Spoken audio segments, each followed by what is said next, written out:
The auctioneer's gavel struck wood with a crack that echoed through the dusty hall of the Portland, Oregon church basement, and Grace Hartley felt her heart plummet straight through the floor as she realized her entire future was about to be sold to the highest bidder on this sweltering July afternoon in 1878.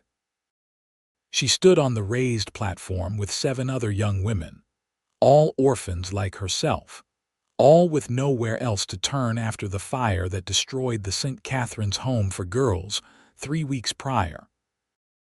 The Reverend had assured them this was their best option, that good men from the surrounding territories needed wives, that this arrangement would provide them with security and respectability. Grace had barely slept since learning her fate, her stomach twisted in knots of dread and uncertainty. The hall was packed with men of every description, cowboys fresh from cattle drives, their spurs jingling as they shifted weight from boot to boot, miners with gold dust still clinging to their beards, shopkeepers in slightly cleaner shirts, loggers with calloused hands the size of dinner plates. All of them studying the women on the platform like livestock at a county fair. Grace kept her eyes fixed firmly on the scuffed toes of her worn brown shoes, her only pair. She was 20 years old, small and slight, with honey-colored hair pulled back in a severe bun that did nothing to enhance her pale, heart-shaped face.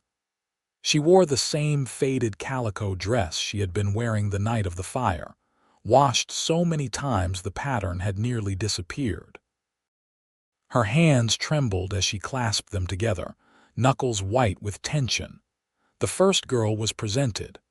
Martha, a robust blonde with rosy cheeks who looked more excited than terrified. The bidding started at $20 and quickly escalated to $75. A farmer from the Willamette Valley won her, and Martha practically bounced off the stage with enthusiasm. One by one, the other women were auctioned. Some went quickly, others took longer. Grace's turn drew nearer with each passing minute, and she felt increasingly lightheaded. She had no family, no prospects, no skills beyond basic reading and sewing. Who would want someone as unremarkable as her? "Next we have Miss Grace Hartley," the auctioneer announced, his voice booming through the humid air. 20 years old, good health, can read and write, skilled with a needle. Grace forced herself to lift her chin slightly, though her gaze remained downcast. Her face burned with humiliation. This was not how she had imagined her life would unfold. "Do I hear $20? Silence stretched for what felt like an eternity. Grace's chest constricted. Even $20 was apparently too much to pay for someone like her. "15, the auctioneer tried, his tone becoming slightly desperate. A few murmurs rippled through the crowd, but no hands went up. Grace wished the floor would open and swallow her whole.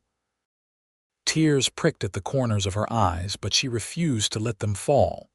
She would not cry in front of all these people. Just as the auctioneer opened his mouth to lower the bid again, a deep voice rang out from the back of the room. $100. A collective gasp went through the crowd. Grace's head snapped up in shock, her green eyes wide. The amount was more than any of the other women had gone for, more than seemed reasonable for a bride auction at all.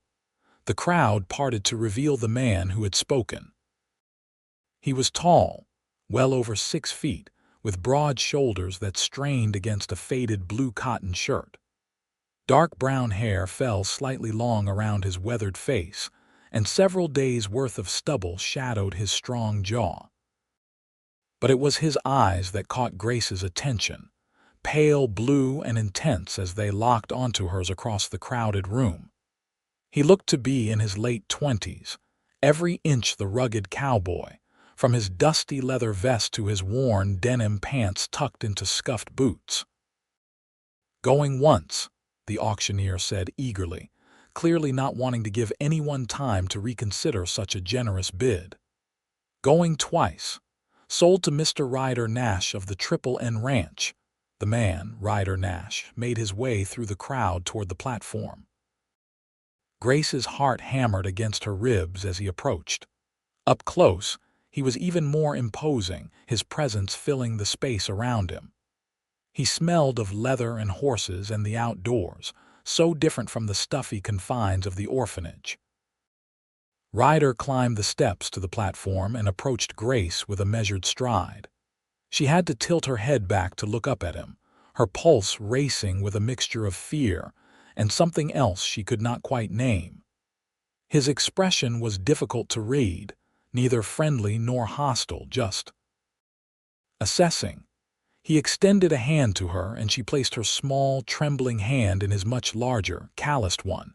His grip was firm but surprisingly gentle. "Madam," he said with a slight nod. "Sir," Grace managed to whisper, her voice barely audible over the buzz of conversation around them.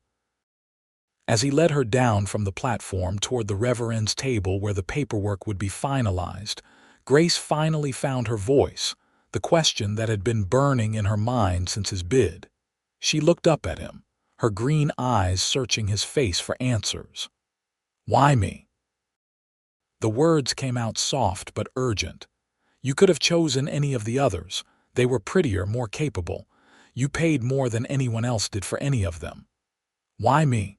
Ryder paused in his stride, his hand still holding hers.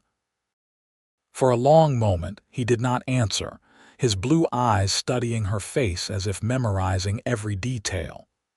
When he finally spoke, his voice was low enough that only she could hear. "Because you looked like you needed someone to choose you," he said simply. "And because when I looked at you, I saw something real.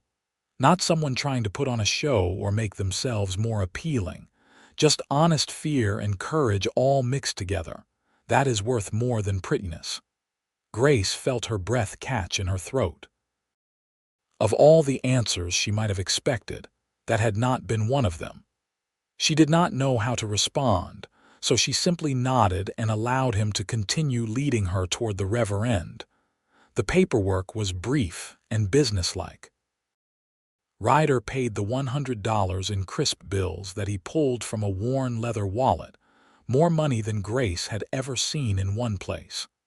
The Reverend had them sign the marriage certificate, and just like that, Grace Hartley became Grace Nash. The Reverend pronounced them man and wife with the same enthusiasm he might have used to announce Sunday's hymns, and then it was done. Grace was married to a complete stranger. Ryder led her out of the church basement into the bright afternoon sunlight. Grace squinted against the glare, her free hand coming up to shade her eyes. The street was busy with the usual Saturday afternoon traffic. Wagons rumbled past, horses nickered at hitching posts, and the sidewalks were crowded with people going about their business. "My wagon is just down here," Ryder said, guiding her along the wooden sidewalk. "The ranch is about 2 hours' ride from town. We will get there before dark." Grace nodded, still trying to process everything that had happened in the last hour. She was married. She was leaving Portland. She was going to live on a ranch with this man she did not know. The wagon was a sturdy, practical affair, clearly built for work rather than comfort. Ryder helped her up onto the bench seat with a hand at her elbow, his touch careful and respectful. He climbed up beside her and took the reins, clicking his tongue to set the 2 horses into motion. They rode in silence through the streets of Portland, heading south. The city gave way to farmland and forest, the road becoming rougher the farther they traveled from town. Grace clutched the edge of the seat as the wagon bounced over ruts and rocks, her body swaying with the motion. Finally, Ryder broke the silence. "I should tell you about the ranch," he said, his eyes on the road ahead. "It is not much, but it is mine. I have about 300 acres, mostly for cattle. I run about 200 head right now. I have a small house, 2 bedrooms, nothing fancy, but it is solid and weatherproof. There is a barn, a chicken coop, and a root cellar. I have a hired hand, Tom, who lives in the bunkhouse." He is a good man, you do not need to worry about him. Grace listened, trying to picture what her new life would look like. What will be expected of me? She asked quietly. Ryder glanced at her, his expression softening slightly. Whatever you are comfortable with. I am not going to force you into anything, Grace. I know this is not a normal situation.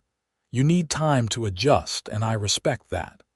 I figured you could handle the house, maybe the garden and the chickens if you are willing. Cooking would be appreciated. Tom and I have been managing on our own, but neither of us is particularly skilled in the kitchen. I can cook, Grace said, feeling a small measure of relief. At least she would be useful. The orphanage made sure we all learned, and I am good with a garden. That is good, Ryder said with a nod. There is already a vegetable patch behind the house, but it has been neglected. Could use a woman's touch. Another stretch of silence fell between them. Grace snuck glances at her new husband, trying to get a sense of who he was. His profile was strong, his jaw set in a way that suggested determination and stubbornness in equal measure. But there was something gentle about the way he held the reins, the way he guided the horses around the worst of the ruts to minimize the jostling. Can I ask you something? Grace ventured. Of course. Why did you come to the auction? A man like you with property and means, surely you could have found a wife through more conventional means. Ryder was quiet for a long moment, and Grace worried she had overstepped. But then he sighed, a sound that seemed to carry years of weariness. I am not good with people, he admitted. Never have been. I am better with animals and the land than I am with social niceties and courting rituals. I tried the conventional way a few years back, and it did not work out. The woman I was engaged to decided ranch life was not for her and left for San Francisco with a banker. After that, I figured maybe a more straightforward arrangement would be better. At least this way, we both know what we are getting into from the start. I am sorry, Grace said softly. That must have been painful, Ryder shrugged. It was a long time ago. I am over it now. But Grace heard the lingering hurt in his voice, the careful way he spoke about it. She recognized that kind of pain, the kind you bury deep and try to pretend does not exist anymore. For what it is worth, she said, I think honesty is better than pretty lies. Ryder looked at her then, really looked at her, and something shifted in his expression. A hint of warmth crept into those ice-blue eyes. I think we might get along just fine, Grace Nash. The use of her new name sent a strange flutter through her chest. She was Grace Nash now, the wife of a rancher, no longer a nameless orphan with no place in the world. It was terrifying and exhilarating all at once. As they continued along the road, Ryder pointed out various landmarks. The creek where he got water for the livestock. The boundary of his property, marked by a fence line that needed repairs. The distant mountains where he sometimes drove cattle to higher pastures in the summer. It is beautiful, Grace said, meaning it. She had spent her entire life in the city, in the cramped confines of the orphanage. The vast openness of the landscape was overwhelming but also liberating. It is home, Ryder said simply. The sun was lowering toward the horizon when they finally turned off the main road onto a narrower track. A wooden sign hung from a post, carved with the words Triple N Ranch. The track wound through a stand of pine trees before opening up into a clearing. The house stood in the center, a simple wooden structure painted white, though the paint was peeling in places. It had a covered porch across the front, with 2 rocking chairs sitting empty. Smoke curled from the stone chimney. Behind the house, Grace could see the barn, a substantial building painted red, and several other outbuildings scattered around the property. A man emerged from the barn as they approached, wiping his hands on his pants. He was younger than Ryder, perhaps 25, with sandy hair and a friendly, open face. That is Tom, Ryder said, pulling the wagon to a stop in front of the house. Tom approached with a wide grin. "So you actually went through with it," he said, his eyes curious as they landed on Grace. "Welcome to the Triple N, madam. I am Tom Reynolds." "Grace," she said, accepting his hand when he offered it. "Grace Nash." "Well, Grace Nash, I hope Ryder here told you what you were getting into. He is about as sociable as a cactus and twice as prickly." "That is enough out of you," Ryder said, but there was no real heat in his words. The easy banter between the two men suggested a genuine friendship. Ryder came around to Grace's side of the wagon and helped her down. Her legs were stiff from the long ride and she stumbled slightly. Ryder steadied her with a hand at her waist, the touch burning through the thin fabric of her dress. "Careful," he murmured. "Thank you," Grace said, her face flushing. Ryder grabbed the small bundle that contained Grace's meager possessions from the back of the wagon. Everything she owned in the world fit into a single cloth-wrapped parcel. "Let me show you the house," he said, leading her toward the porch steps. The inside of the house was sparse but clean. The front door opened directly into a main room that served as both kitchen and living area. A large stone fireplace dominated one wall, with a simple wooden table and chairs positioned nearby.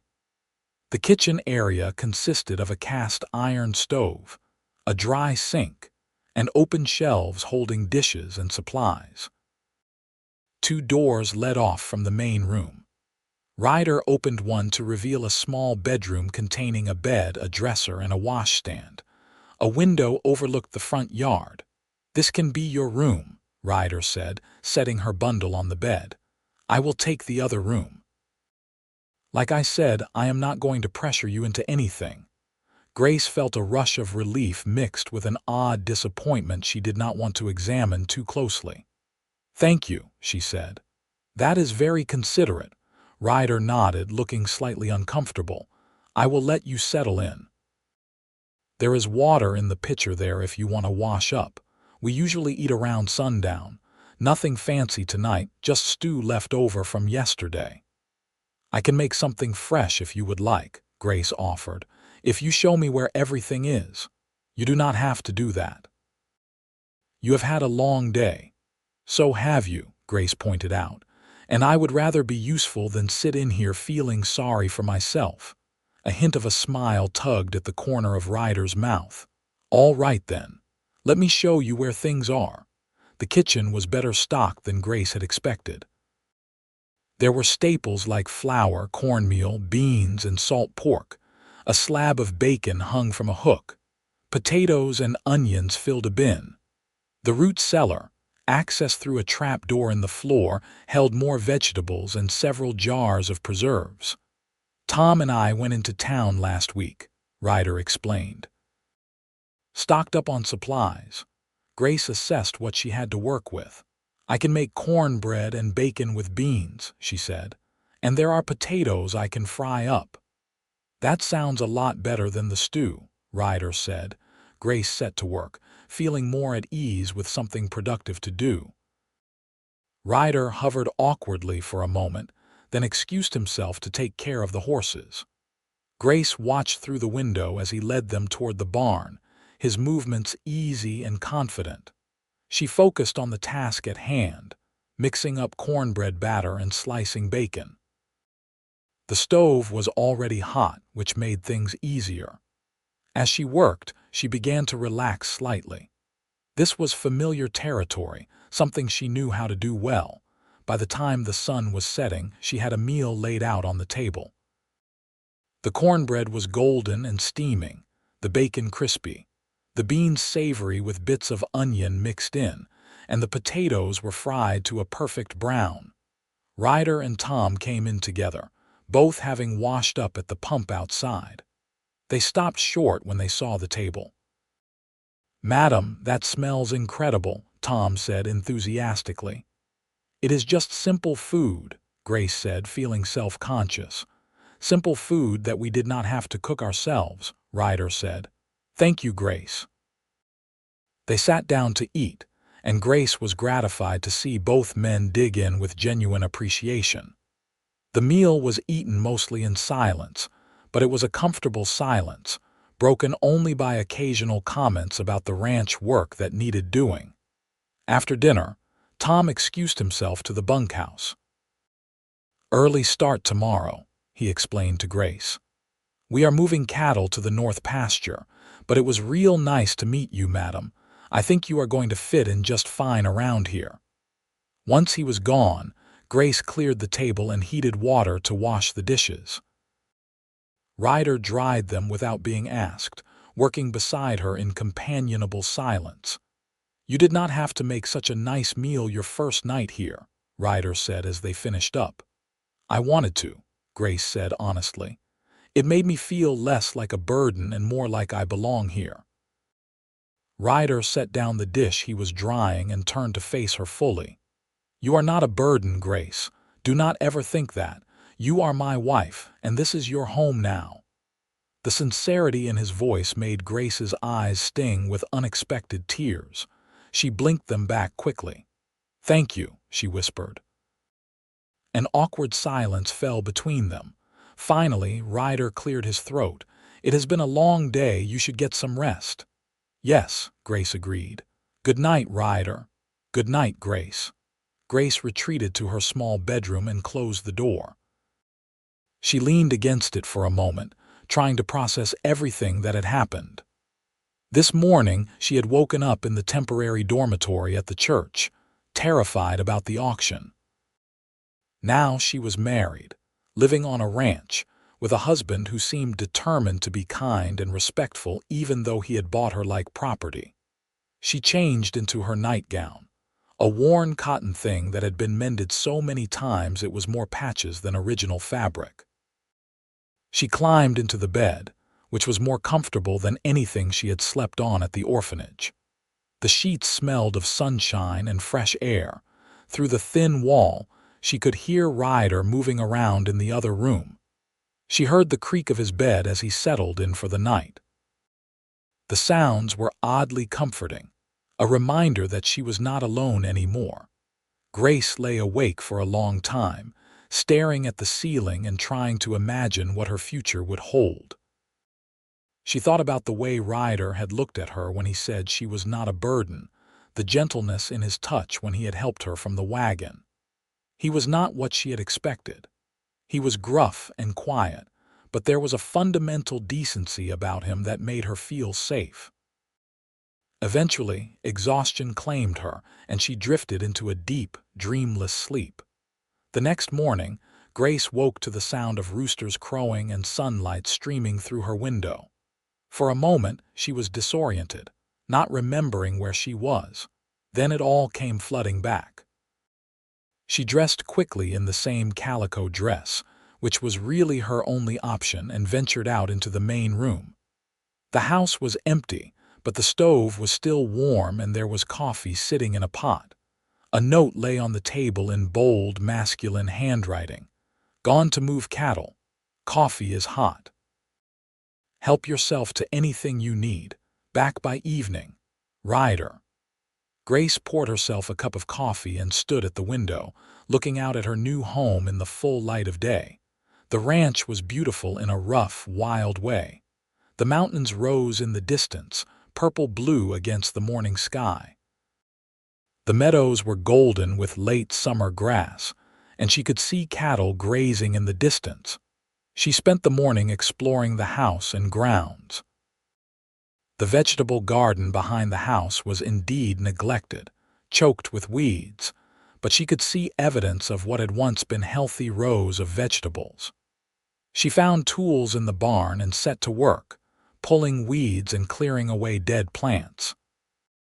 The physical labor felt good after so many days of anxiety and uncertainty. She worked through the heat of the day, stopping only to eat a quick lunch of bread and cheese she found in the kitchen.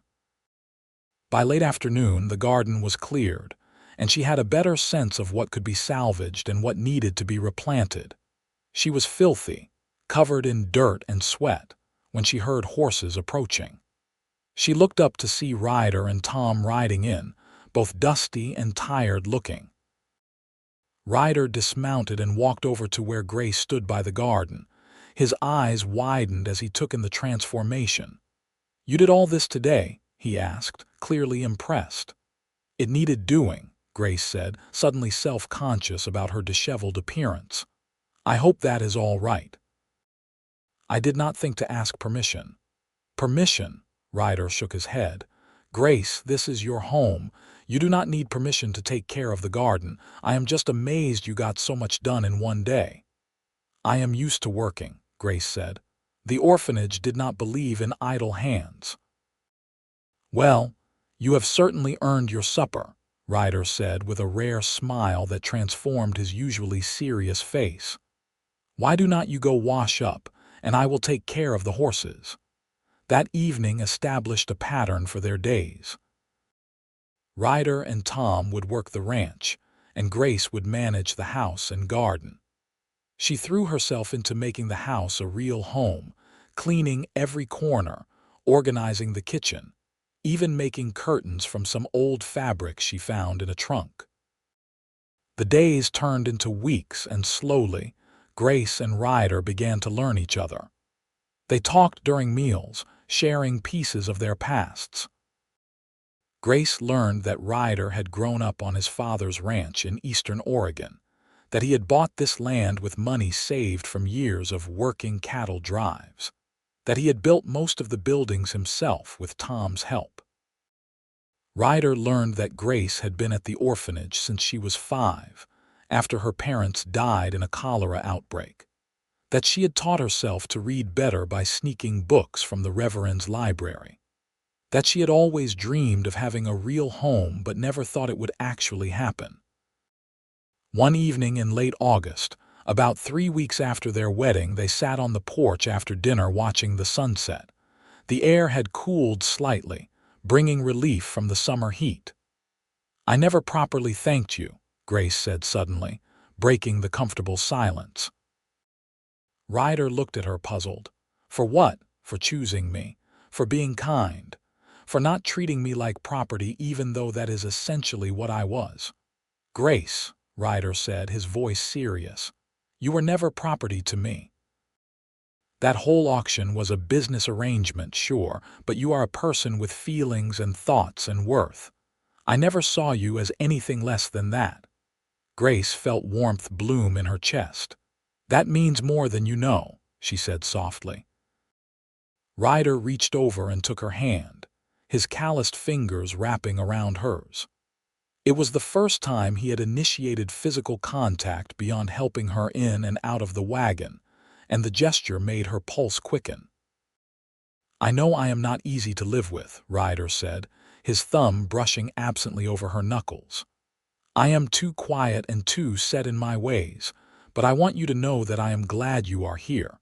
This place feels more like a home now than it ever did before." "I feel the same way," Grace admitted. "For the first time in my life, I feel like I belong somewhere." They sat like that until the stars came out, hands linked, hearts beginning to open to the possibility of something more than just a business arrangement. But their peaceful existence was not to last. One morning in early September, Grace was hanging laundry on the line behind the house when she heard the sound of multiple horses approaching fast. She looked up to see 5 men riding hard toward the ranch, their faces grim. Ryder and Tom were out checking fence lines, too far away to hear or see what was happening. Grace's heart began to pound as the men reined in their horses in front of the house. They were rough-looking, with gun belts slung low on their hips and cold eyes that made her stomach clench with fear. The leader, a tall man with a scar running down his cheek, dismounted and approached her with a predatory smile. "Well now, what do we have here?" he drawled. "Ryder Nash finally got himself a wife. Heard about that bride auction. You must be the little lady he bought." Grace forced herself to stand straight, refusing to show her fear. "My husband is not here right now, but he will be back soon. I suggest you state your business and leave." The man laughed, a harsh sound that had nothing of humor in it. Your husband owes my boss money, sweetheart. A gambling debt from before he got all high and mighty and bought this ranch. We are here to collect. I do not know anything about that, Grace said, her mind racing. But I am sure if you come back another time, you can discuss it with him directly. We are not coming back another time, the man said, his voice turning hard. We are taking payment today, either in cash or in goods, and from the looks of this place, goods it is. The other men had already dismounted and were heading toward the barn. Grace's fear spiked into panic. You cannot just take things that do not belong to you, she said, knowing even as she spoke that her words would do nothing. Watch me, the scarred man said. Grace turned and ran for the house. If she could get inside and bar the door, maybe she could get to Ryder's rifle. But the man was faster. He caught her arm and spun her around, his grip painfully tight. Not so fast, little lady. You are going to wait right here while my boys load up anything of value. Grace struggled against his hold, fear turning to desperate anger. Let me go. I do not think so. You are about the most valuable thing here. Maybe we will take you too. Let Nash know what happens when he does not pay his debts. A gunshot split the air, and the man released Grace instantly, his hand going to his gun. Grace stumbled backward and fell, landing hard on the packed dirt. Ryder stood about 50 yards away, his rifle aimed squarely at the group of men. Tom was beside him, also armed. Both men looked deadly serious. Get off my land, Ryder said, his voice carrying clearly across the distance. Now. The scarred man held up his hands in a gesture of mock surrender. Now, Ryder, there is no need for hostility. We just came to collect what is owed. I do not owe anybody anything, Ryder said coldly. I paid off that debt 2 years ago and I have the receipt to prove it. So whatever story you are selling, I am not buying. My boss says different. Then your boss is a liar and a cheat, and you can tell him I said so. Now get on your horses and ride out, or the next shot will not be a warning. The men looked at each other, clearly weighing their options. They were outnumbered in terms of rifles, and Ryder had the advantage of position. After a tense moment, the scarred man motioned to his companions. Mount up, he ordered. As they complied, he looked back at Ryder with cold eyes. This is not over. Yes, it is, Ryder said flatly. If I see any of you on my property again, I will shoot first and ask questions later. And that is a promise. The men rode off, their departure less hurried than their arrival, but still fast enough to kick up clouds of dust. Ryder and Tom did not lower their rifles until the riders were out of sight. Then Ryder dropped the rifle and ran to Grace, who was still sitting on the ground, shaking with reaction. He knelt beside her and gathered her into his arms, holding her tight against his chest. Are you hurt? Did he hurt you? His voice was rough with emotion, his hands running over her arms and back as if checking for injuries. I am fine, Grace managed, though her voice was shaking. I am not hurt, just scared. Ryder pressed his face into her hair, and she felt him trembling slightly. When I saw him grab you when I thought they might take you. He did not finish the sentence, just held her tighter. Tom approached, his expression concerned. Madam, are you sure you are all right? Grace nodded against Ryder's chest. Yes, thank you, both of you. If you had not come back when you did. We heard the horses, Ryder said, pulling back slightly to look at her face. We rode hard to get here. His eyes searched hers, and what she saw there made her breath catch. Fear, yes, but also something deeper. Something that looked like genuine care, maybe even the beginnings of love. Who were they? Grace asked. Hired thugs, Ryder said, his jaw tightening. Working for a man named Marcus Crane. He runs a saloon in town and thinks he runs the whole county. I did have a gambling debt with him years ago when I first moved here and was not thinking straight, but I paid it off in full. He is just trying to intimidate me into paying again. What are we going to do? Grace asked. We. Ryder said, and despite the gravity of the situation, there was warmth in his voice. I like that you said we. Well, we are married, Grace pointed out. Your problems are my problems now. Ryder helped her to her feet, keeping an arm around her waist. Tomorrow I will ride into town and straighten this out. I still have the receipt. If Crane wants to push this, I will get the sheriff involved. I am coming with you, Grace said firmly. Grace, it could be dangerous. So could staying here alone if they decide to come back while you are gone, Grace pointed out. Besides, I am not letting you face this alone. Ryder looked like he wanted to argue, but something in Grace's expression must have convinced him. All right, he said finally. We will go together. That night, Ryder insisted on checking every lock and window before they went to bed. He even moved his bedroll into the main room, positioning himself between Grace's door and the front entrance. I am not taking any chances, he said when Grace protested. If anyone tries to get in here tonight, they will have to go through me.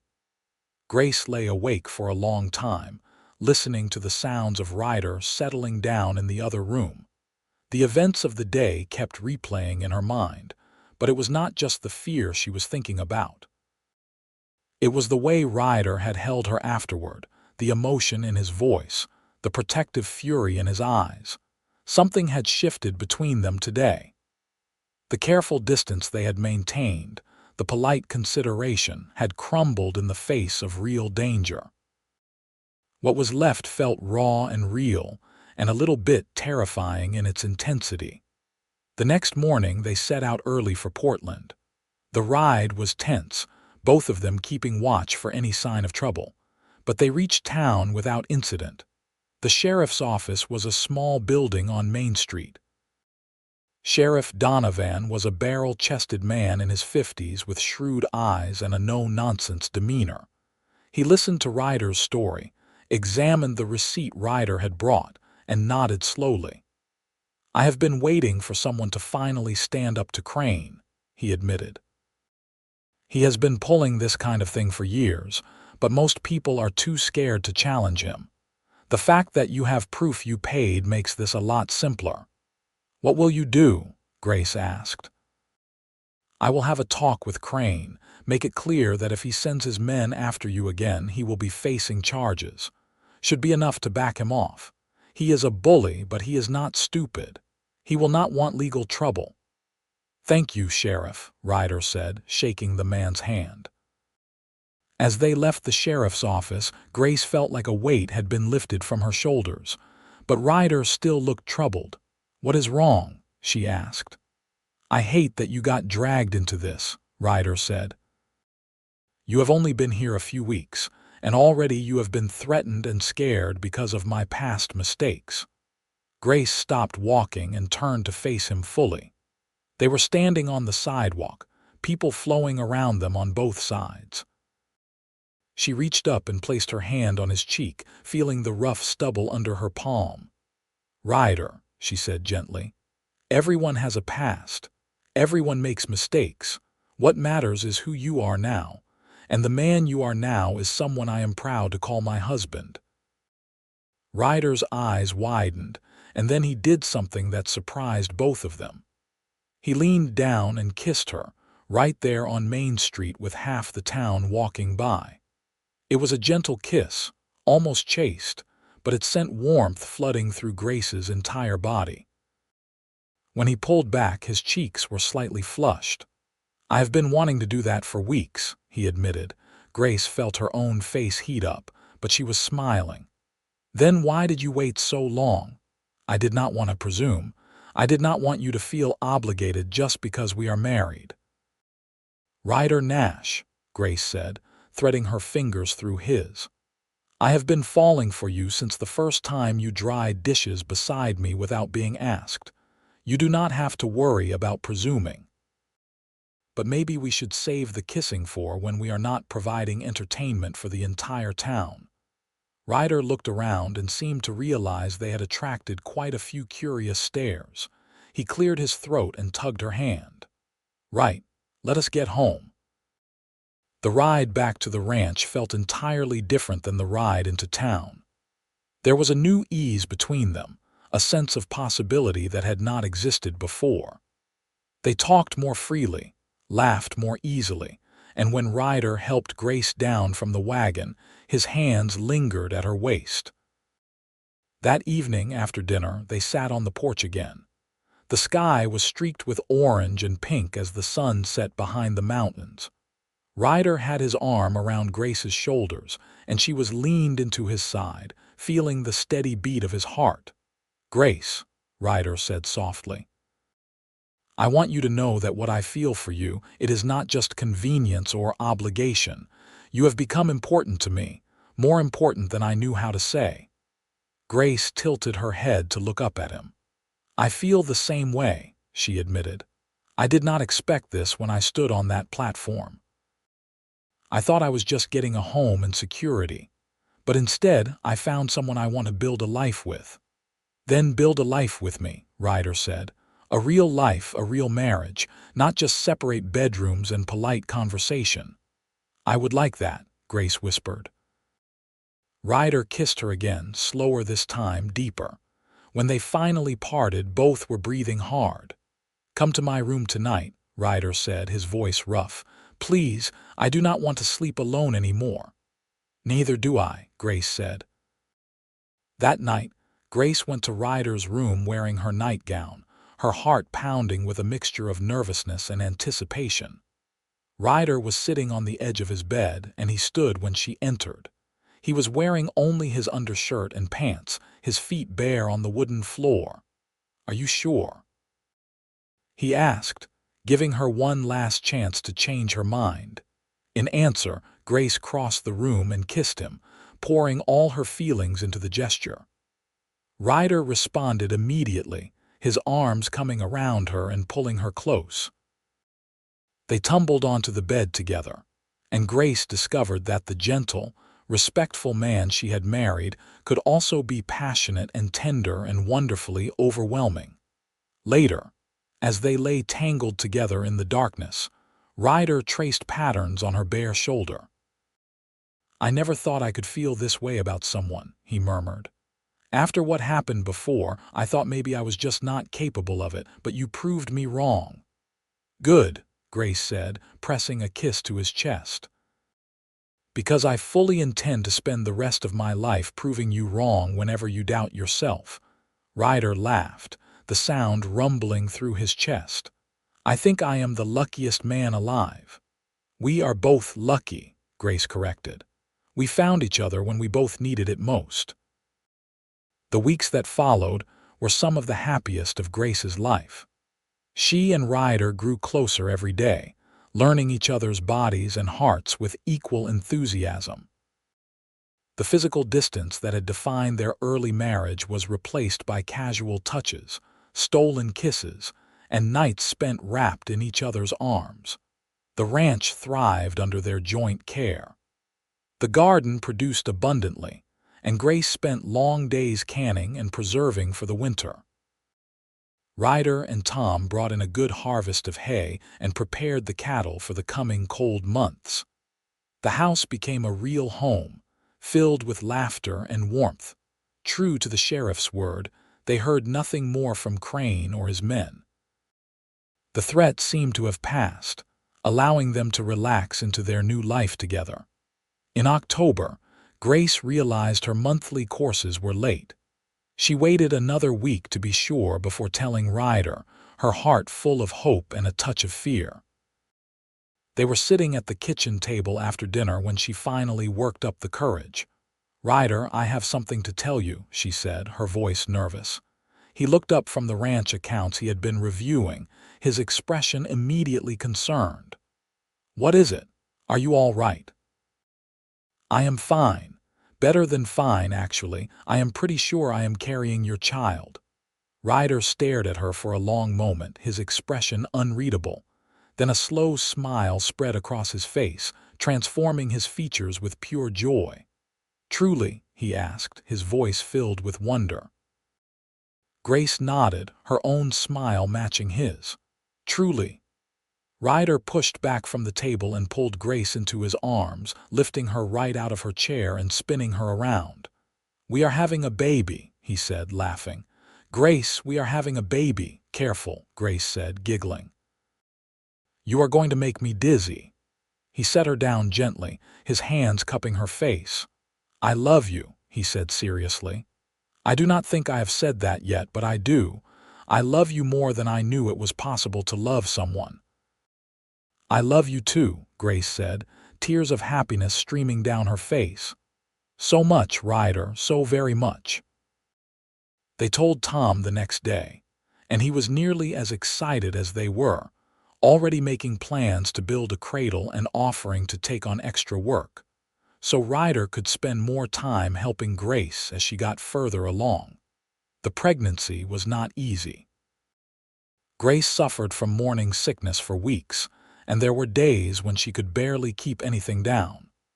But Ryder was patient and attentive, bringing her ginger tea and crackers, holding her hair back when she was ill, never complaining about the extra work it created. As winter set in and her belly began to swell with their child, Grace found herself reflecting on how much her life had changed in just a few months. She had gone from a terrified orphan with no prospects to a woman with a home, a husband who loved her, and a baby on the way. One snowy evening in December, as they sat by the fire with Grace's feet in Ryder's lap while he rubbed them, she voiced the thought that had been on her mind. "You ever think about that day, the auction?" she asked. "Sometimes," Ryder admitted. "Why? I was so scared that day. So sure that my life was over before it really began. And then you bid on me and I could not understand why. I kept asking myself what you could possibly see in someone like me." "I told you what I saw," Ryder said, his hands pausing in their gentle massage. "I saw someone real. Someone worth knowing." "You saw more than I saw in myself," Grace said softly. "You gave me a chance at a life I never dared to dream about.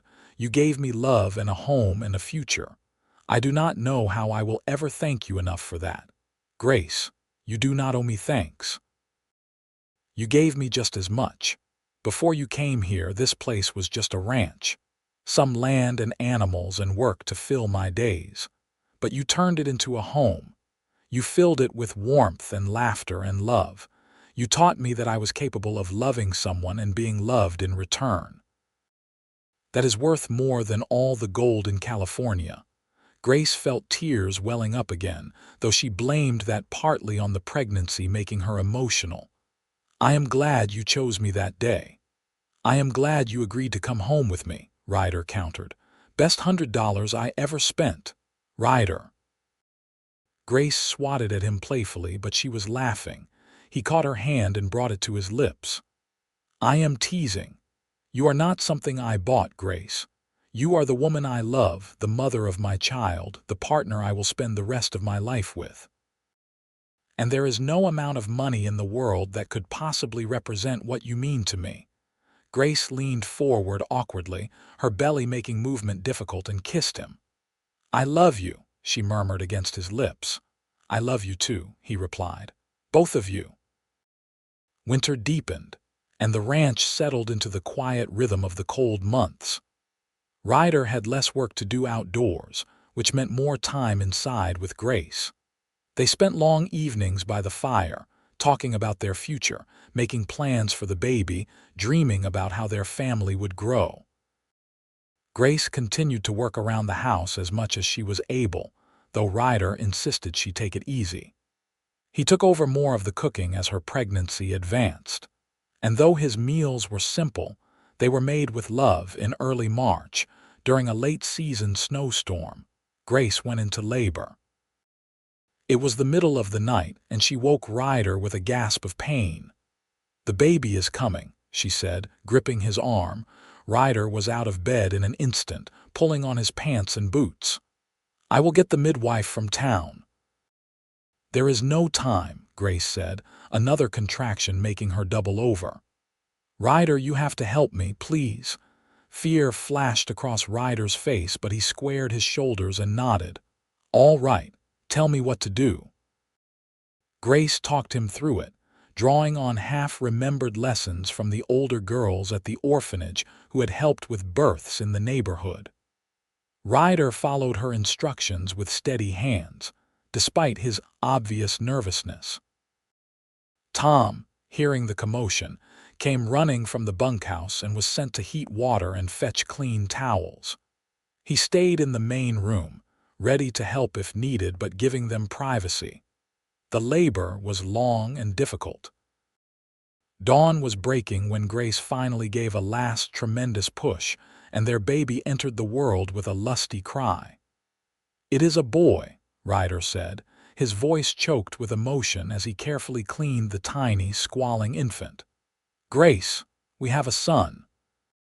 He placed the baby in Grace's arms, and she looked down at the red, wrinkled little face with overwhelming love. The baby had Ryder's blue eyes and a shock of dark hair that stuck up in all directions. "Hello, little one," she whispered. "We have been waiting for you." Ryder sat on the edge of the bed, his arm around Grace, both of them staring at their son in wonder. "He is perfect," Ryder said. "What should we name him?" Grace asked. They had discussed names throughout the pregnancy but never quite settled on one. Now, looking at their baby boy, Ryder said, "What about William, after my father? He died before I could buy this ranch, but he would have loved to meet his grandson." "William Nash," Grace said, testing the name. "I like it. William Hartley Nash, so he has a piece of both of us." "William Hartley Nash," Ryder repeated. "Perfect." Tom was allowed in to meet the baby once Grace was cleaned up and settled. The gruff cowhand actually had tears in his eyes as he looked at the tiny infant. "He is beautiful, madam," Tom said. "Congratulations to both of you."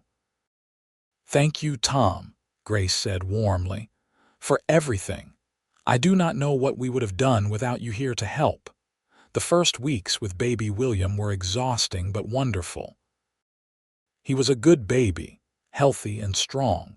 Though he seemed to have inherited his father's lung power based on the volume of his cries. Ryder was a natural father, patient and gentle despite having no experience with babies.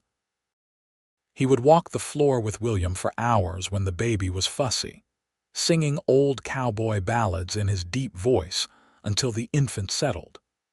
He changed diapers without complaint and brought William to Grace for nursing in the middle of the night without being asked. Grace watched her husband with their son and fell even more deeply in love with him. She had known he was a good man, but seeing him as a father revealed depths of tenderness she had not imagined. As spring arrived and the snow melted, the ranch came back to life. William was 3 months old, a chubby, happy baby who smiled easily and seemed fascinated by everything around him. One warm April afternoon, Grace carried William outside to watch Ryder work with a new horse he was training. She sat on the porch steps, the baby on her lap, and watched her husband's easy confidence as he moved around the skittish animal. Ryder looked over and caught her watching. He grinned and waved, and Grace's heart swelled with happiness. This was her life now. This beautiful place, this good man, this precious child. A family of her own. That evening, after William was asleep in the cradle Tom had built, Grace and Ryder sat on the porch in their usual spot. The stars were coming out and the air smelled of growing things and new beginnings. "Do you remember what you asked me the day I bought you at that auction?" Ryder said suddenly. "Why me?" Grace said, remembering the moment vividly. "I asked why you chose me. And I told you it was because you looked like you needed someone to choose you and because you were real." "Do you know what I should have said?" "What?" "I should have said it was because from the moment I saw you, something in my chest told me you were meant to be mine. I did not understand it then. I thought it was just impulse or maybe pity. But looking back now, I think some part of me knew. I was choosing my future, my family, the love of my life. I just did not realize it yet." Grace felt tears welling up, but they were happy tears. I am glad you listened to that instinct. So am I, Ryder said, pulling her close. So am I. The years that followed were full and rich. William grew from a baby into a toddler, then a young boy. He had his father's build and his mother's warm heart. 2 years after William was born, Grace delivered a daughter they named Sarah, who had Grace's honey-colored hair and Ryder's blue eyes. 3 years after Sarah came another son, James, who seemed to be a perfect blend of both parents. The ranch prospered under Ryder's careful management. They expanded the herd, improved the buildings, and eventually hired 2 more hands to help with the increased workload. Tom remained with them, becoming like family, and eventually married a widow from town and brought her to live in an expanded bunkhouse. Grace became known throughout the county for her garden, which was the envy of every homesteader for miles. She also developed a talent for healing, learning about medicinal plants from an elderly Native American woman who lived near the ranch. People came from far and wide to seek her help with various ailments. Through it all, Grace and Ryder's love deepened and matured. They had their disagreements, as all couples do, but they never went to bed angry and always worked through their problems together. The passion that had ignited between them in those early days never faded, and their bedroom remained a sanctuary where they reconnected no matter how busy or stressful life became. On their 10th wedding anniversary, Ryder surprised Grace by taking her back to Portland, arranging for Tom and his wife to watch the children. They stood in front of the church where the auction had taken place, which had been converted into a general store years earlier. "You ever regret it?" Ryder asked, holding her hand. "Being sold like a piece of property, having your choices taken away." Grace looked at the building, remembering that terrified young woman who had stood on the platform, sure her life was ending.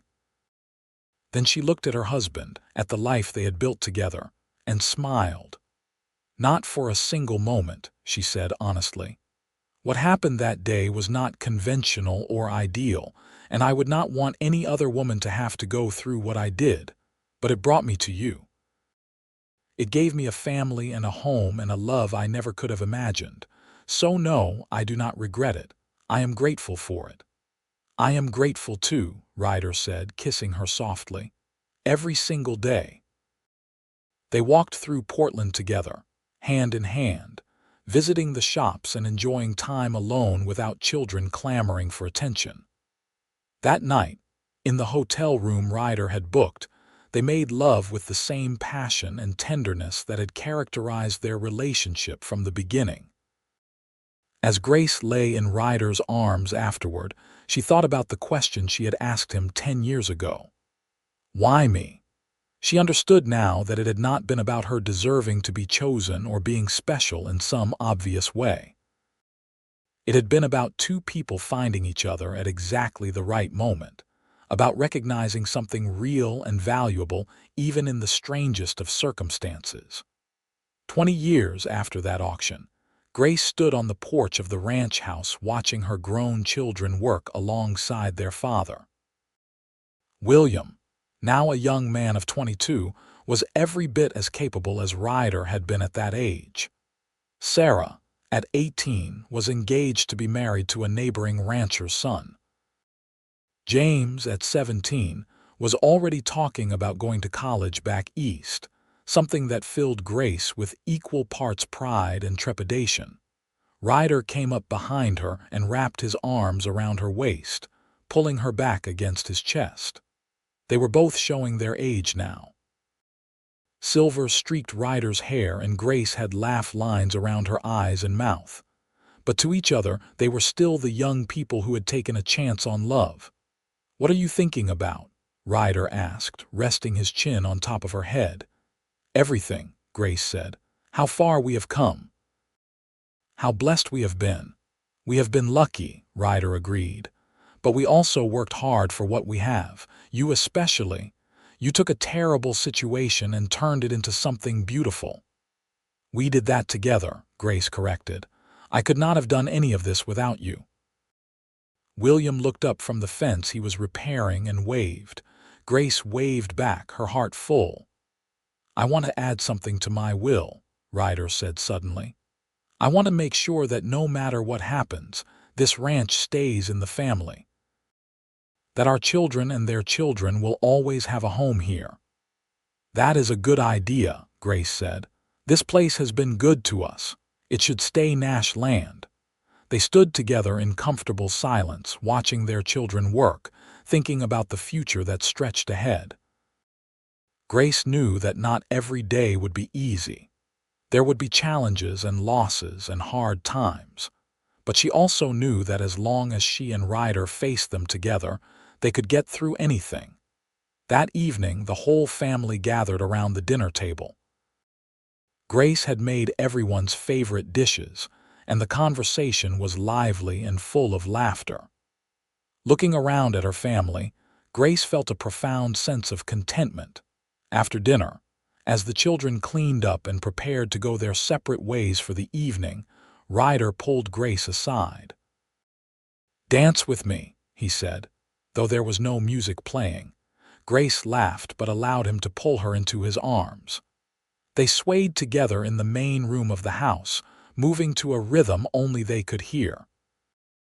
It was something they had done hundreds of times over the years, a private tradition that never failed to make Grace feel young and loved. "I do not tell you enough how much you mean to me," Ryder said softly. "How grateful I am that you agreed to take a chance on a rough cowboy who did not know the first thing about courting a woman. You learned quickly enough," Grace teased. "And you tell me every day, Ryder. In the way you look at me, in the things you do to make my life easier, in the way you love our children, I have never doubted how you feel about me. Still, I want to say it. I love you, Grace Nash.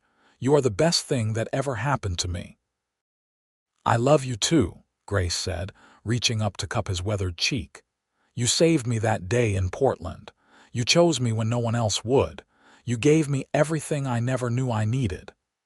"You saved me too," Ryder said. "I just did not know I needed saving until you showed me what life could be."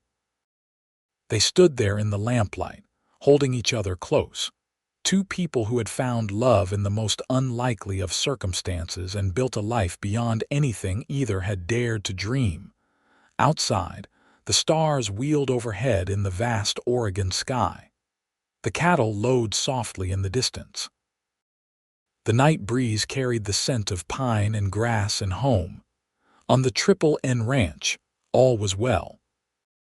And in the years that followed, Grace and Ryder grew old together, surrounded by children and grandchildren, always in love, always grateful for the day a rugged cowboy bid on a shy bride and she looked up and asked, "Why me?"